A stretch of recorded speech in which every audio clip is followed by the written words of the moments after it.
Today we're going to talk about the Mastery Tracker and Eduphoria Aware. Our learning intention in this session, you will learn how to effectively use the Mastery Tracker and Eduphoria Aware. You will explore its background, create and customize a tracker, set student perceptions, and get an understanding of the many data views Mastery Tracker has to offer.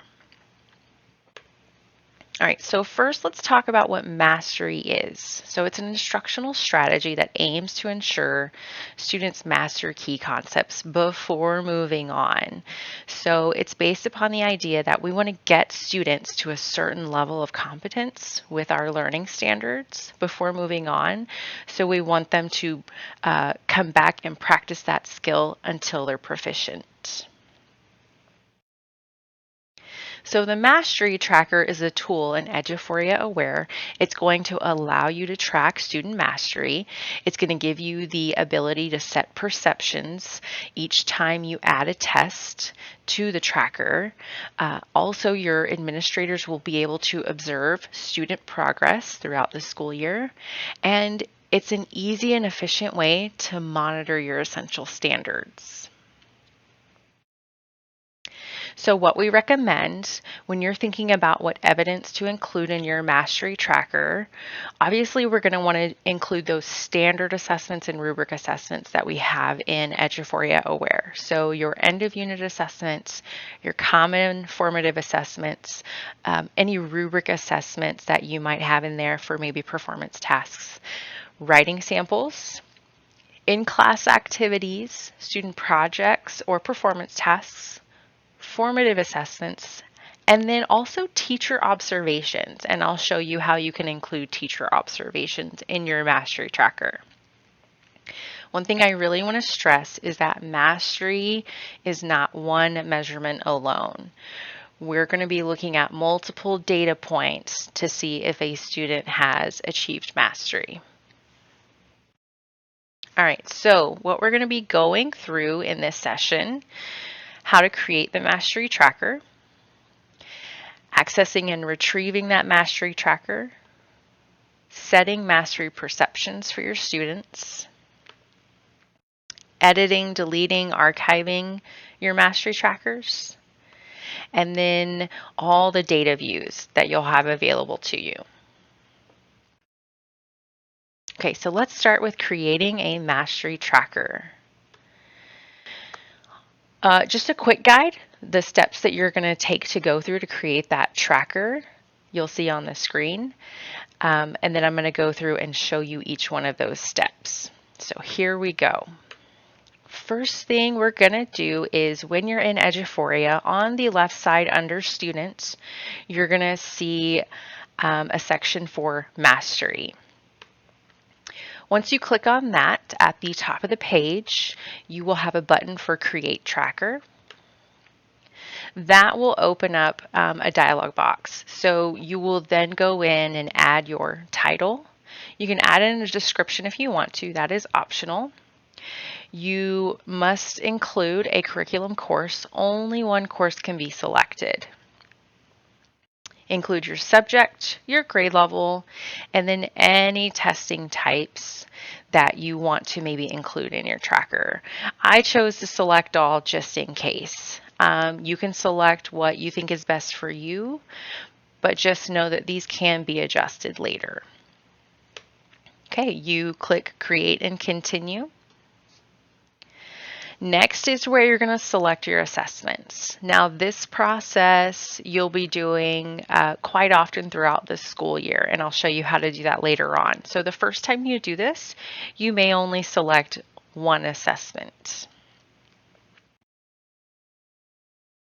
Okay, and then you'll select the students you want to include in that tracker. So if you teach multiple preps, you may only be selecting certain class periods. Also, you can open up a class period and select specific students if you're just wanting to track a key set of students. Also, if you are someone that does not have rostered classes, you can create a mastery tracker. You just have to create a student access access list. All right, so moving on to the next piece, going back to accessing and retrieving your mastery tracker. Again, here is your quick guide so you know the steps that we're going to take to get there. So we're first, again, going to go to the left side on our panel, select Mastery. That is going to bring you up to all the trackers that you have available to you. If you end up having a lot of trackers, remember you have all of the filters at the top that you can use to quickly find a tracker that you're looking for. Admin access. If you have principal or campus level access, you will have a tab that says Other Trackers. So you can see teachers on your campus and what trackers they have. One thing about administrators is you cannot edit the trackers. You can only view them and see how students are progressing. All right, so let's talk about setting those mastery perceptions. So you have 3 different levels for setting a perception. At the district level, this is how we've set them: not yet or otherwise did not meet. Partial proficient or at the approaching level, they're getting there. And then proficient or they're at that meets grade level. And one thing I would suggest is if you're looking at not yet or did not meet, we're thinking less than 50% is what the student is hitting. For partial proficient or approaches, anything in between that 50 to 74%. And then for proficient, we're thinking 70%, 75% or higher. So those would be the suggestions for when you're setting those perceptions for students. All right, so when you go into your mastery tracker and you've started adding your assessments, you have a button and it just says perception. When you click that button, it's going to open up this menu, and that's where you can set that perception. So for Jacob, I've got a raw test score of 3 out of 3, so I would say that he is proficient, and I could select that for him. Also, as you move through the school year, I want you to notice you have a latest raw. You also have a total raw. Your latest raw is going to be the most recent test you have included in your tracker. So you may want to adjust your perceptions based upon the latest raw. Because remember, when we talk about mastery, we're talking about giving kids the opportunity to try again until they become proficient. So it's probably important that you focus on that latest raw so you can see, okay, how did they do this time? And then set that perception. Okay, so this is where you can include that teacher observation part.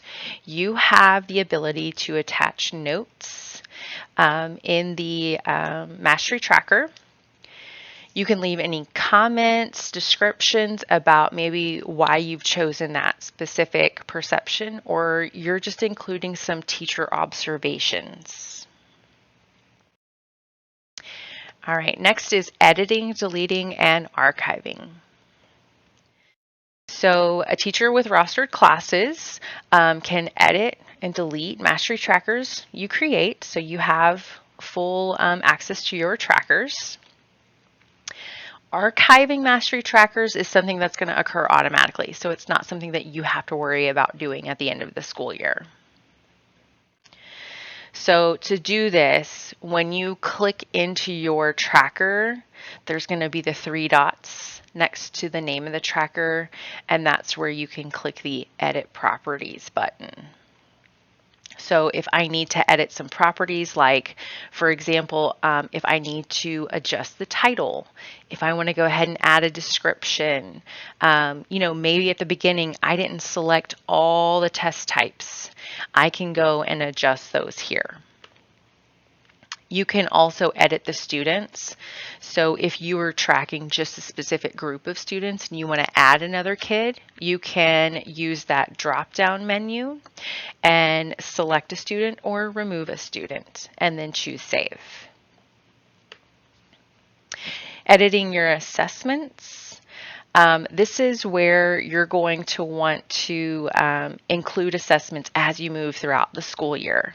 So, I've already added my first CFA. Now I'm going to go in and add maybe another CFA, or maybe I'm at the end of unit and I want to go in and include another assessment. So each time you're just going to check the box and then click Save. Now, you can delete a tracker, just be very careful. You cannot undo deleting a tracker, and it's going to result in losing all that perception data if you've worked really hard on that piece. So be very careful when you delete. All right, so here's the fun part. Let's talk about the data views. So mastery trackers have several data views that can be used to determine student mastery for individual standards. You will be able to look at the data views by using a drop-down menu or internal navigation links. So the available data views, the default is the student summary view. Then you have the student view where you're just looking at one student and their assessments only. You can look at the standard view, which I think is going to be very important for viewing your essential standards. The assessment view, if you just want to go and look at one test. And then the mastery overview, so the overview of everything compiled together. So to access each data view, again, the student summary view is our default. If I want to view a specific student, I just click on their name. Standard view, I can click on that standard and then it's going to show me all the data that goes with that standard. Again, this is where I can track those essential standards. So to get to the assessment view, it's a little tricky. You can only get there by either being in the student view or being in the standard view, and you click on the name of the assessment. And then lastly is your mastery overview. Okay, couple of filters and toggles to know about when you're looking at each one of these views.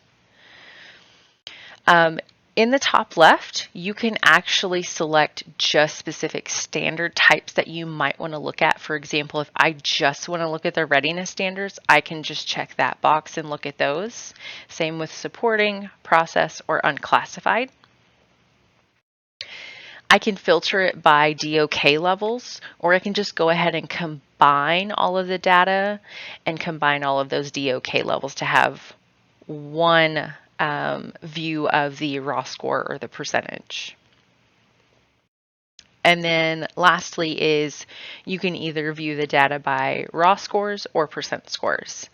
What I will say is it will always default to the raw score.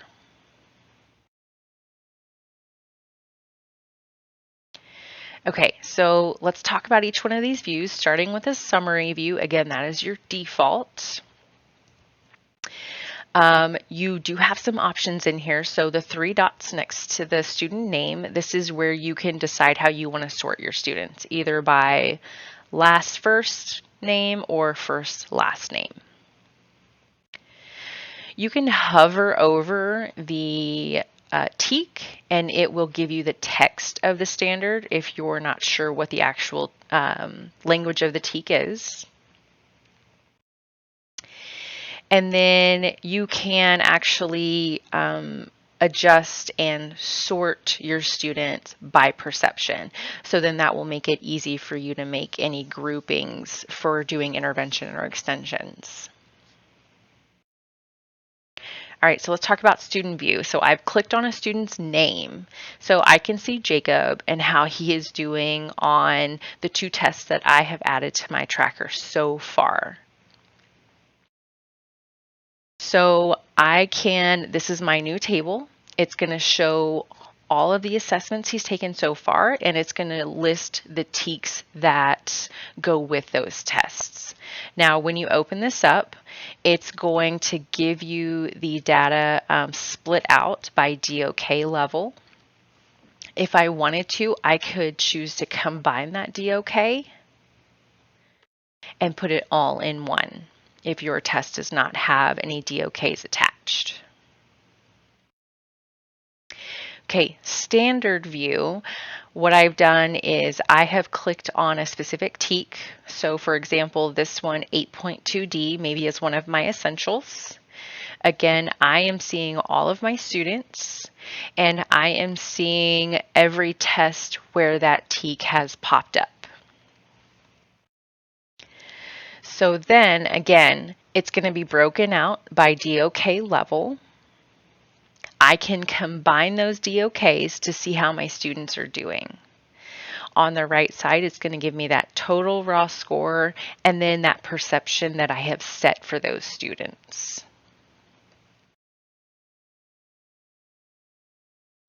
Also, you can sort by total score. So again, if 8.2D is one of my essentials and I really need to decide if I need to do some intervention groups, I can sort by that total score to then make those groupings. All right, assessment view. So I've clicked on the name of an assessment, and so this is going to give me how the students have done on the TEKS for this specific assessment. So this was an end of unit assessment. So I can see the test raw and then again the total raw. So if my students have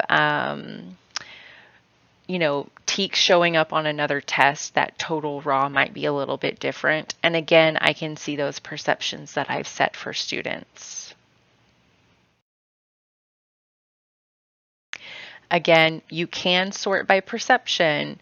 So this is another place if you wanted to come here because you're only looking at the data from this end of unit assessment. Maybe this is where you're planning for that tier 2 intervention.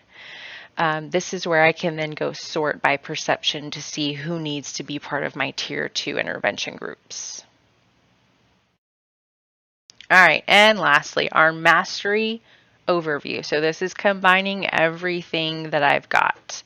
It's going to list the standards that show up that are included in my mastery tracker. It's going to show all of the assessments that have been included so far in my mastery tracker, as well as a total raw and a perception distribution.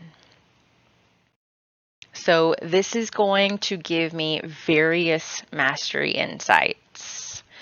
So that total raw is an average of the points earned. And then that percent distribution shows me the frequency of each one of those perceptions that I have entered as the teacher. So I can see that for the most part, my students are doing okay on 8.2B, but I might need to do some heavy intervention for 8.2D because I have a lot more in that red, in that, not yet category. All right, again, you have the ability to toggle on your combined DOKs because for these two tests, I didn't have any DOKs labeled.